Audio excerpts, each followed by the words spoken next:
अंतरिक्ष खाली लग सकता है, लेकिन असल में ये गैस और धूल के विशाल बादलों से भरा है।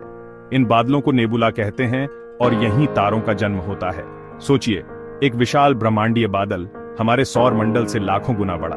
इन नेबुला के अंदर गुरुत्वाकर्षण सब कुछ को एक साथ खींचता है। गैस और धूल आपस में जमा हो जाते हैं, लाखों वर्षों में घने और गर्म होते जाते हैं। यह प्रक्रिया बर्फ के गोले के बढ़ने जैसी है। अंततः इस समूह का केंद्र इतना घना और गर्म हो जाता है कि परमाणु संलयन शुरू हो जाता है। हाइड्रोजन परमाणु मिलकर हीलियम बनाते हैं और भारी मात्रा में ऊर्जा छोड़ते हैं। एक तारे का जन्म होता है। एक बार जब कोई तारा प्रज्वलित होता है तो वह एक लंबी स्थिर अवधि में प्रवेश करता है, जिसे मुख्य अनुक्रम कहा जाता है। हमारा सूर्य वर्तमान में इसी चरण में है, जो अरबों वर्षों तक चलता है।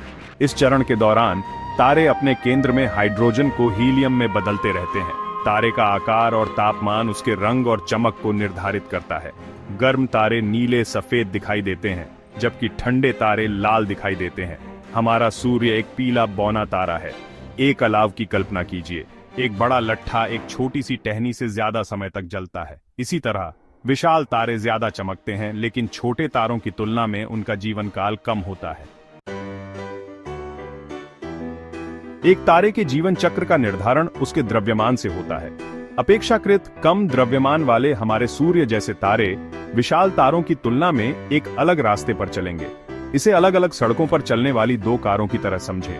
एक कार एक लंबे सुंदर रास्ते पर जाती है, जबकि दूसरी तेज ज्यादा खतरनाक हाईवे पर जाती है।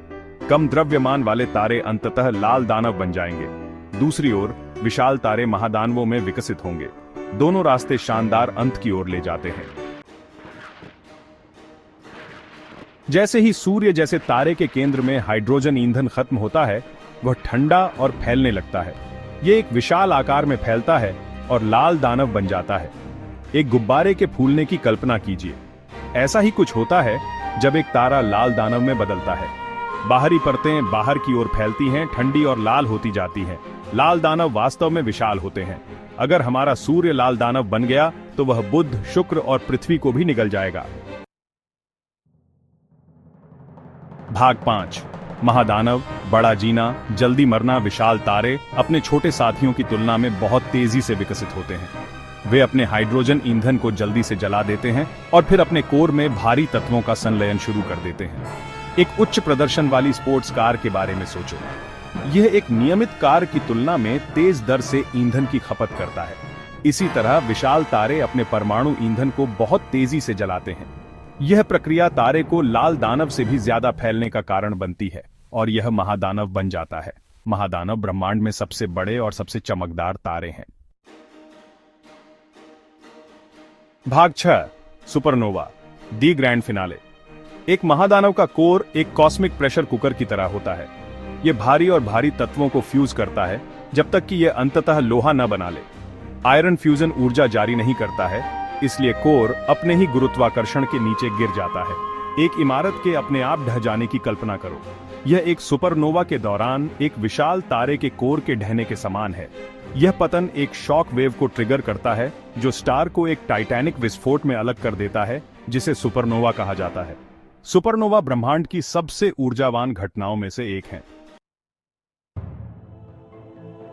भाग 7। तारकीय अवशेष, श्वेत वामन, न्यूट्रॉन तारे और ब्लैक होल। सुपरनोवा के बाद तारे का कोर पीछे छूट जाता है। कोर के द्रव्यमान के आधार पर यह तीन चीजों में से एक बन सकता है: एक श्वेत वामन, एक न्यूट्रॉन तारा या एक ब्लैक होल। इन तारकीय अवशेषों को विभिन्न प्रकार के ब्रह्मांडीय जीवाश्मों के रूप में सोचें। वे मृत तारों के अवशेष हैं, प्रत्येक अपने अद्वितीय गुणों के साथ। श्वेत वामन सूर्य जैसे तारों के अवशेष हैं। न्यूट्रॉन तारे अविश्वसनीय रूप से घनी वस्तुएं हैं जो ज्यादातर न्यूट्रॉन से बनी होती है।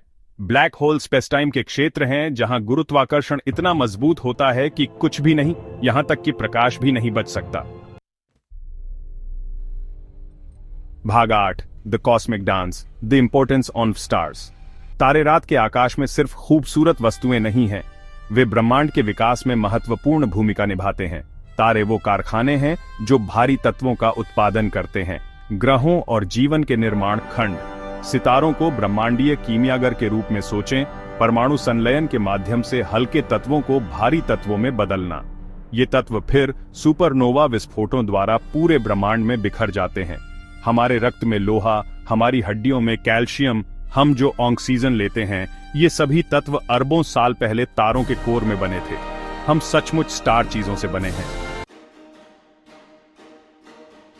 भाग 9, निष्कर्ष। सितारों के बीच हमारा स्थान। तारों का जीवन चक्र ब्रह्मांडीय पैमाने पर जन्म, जीवन और मृत्यु की कहानी है। तारकीय नर्सरी से जहां वे पैदा होते हैं, सुपरनोवा तक जो उनके निधन का प्रतीक हैं, तारे ब्रह्मांड को आकार देते हैं, जैसा कि हम जानते हैं। अगली बार जब आप रात के आकाश को देखें, याद रखें कि आप सितारों के ब्रह्मांडीय नृत्य को देख रहे हैं, एक ऐसा नृत्य जो अरबों वर्षों से चल रहा है और अरबों और के लिए जारी रहेगा। हम सभी इस ब्रह्मांडीय नृत्य से जुड़े हुए हैं, क्योंकि हम सभी लंबे समय से मृत सितारों के अवशेषों से बने हैं।